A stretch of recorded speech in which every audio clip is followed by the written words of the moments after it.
Bonjour Clémentine Lavignon. Bonjour Kidizi. Vous êtes ostéopathe spécialisée en périnatalité à Paris. En quoi l'ostéopathe peut-il intervenir dans la rééducation du périnée? Tout d'abord, la rééducation périnéale concerne toutes les femmes, qu'elles aient accouché par césarienne ou par voie basse. La rééducation se fait généralement à partir de la 6e semaine postpartum et peut être prise en charge par un kinésithérapeute ou par une sage-femme. Là, les outils thérapeutiques sont différents en fonction du thérapeute que vous allez rencontrer. Vous allez avoir des thérapeutes, surtout les kinés, qui vont être munis de sondes et également possiblement un accompagnement manuel, ce que font essentiellement les sages-femmes. Bien que la sonde soit un outil utile, la rééducation manuelle est pour moi indispensable. Cette rééducation manuelle permet de retrouver la proprioception de son périnée, c'est-à-dire la conscience qu'a votre cerveau de l'aspect anatomique, sensoriel, sensitif de votre périnée.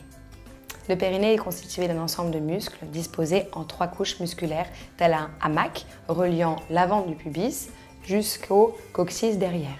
Il faut comprendre que le périnée fonctionne avec le diaphragme thoracique. C'est-à-dire que lorsque vous inspirez avec le diaphragme, celui-ci descend, la sangle abdominale augmente et le périnée se gonfle de manière passive et se tend.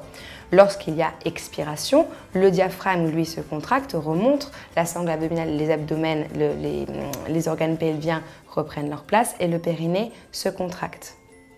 Donc, dans la rééducation périnéale, il faudra également faire attention à cette dynamique de piston et de pression et d'équilibre entre le diaphragme thoracique et le diaphragme pelvien. En ostéopathie, on pourra être très vigilant sur la qualité des muscles et des contractions qu'il y a au niveau du périnée, équilibrer le bassin pour que justement la sage-femme ou le kinésithérapeute puisse rééduquer le périnée sur un bassin neutre et donc avec des tonicités musculaires égales de part et d'autre.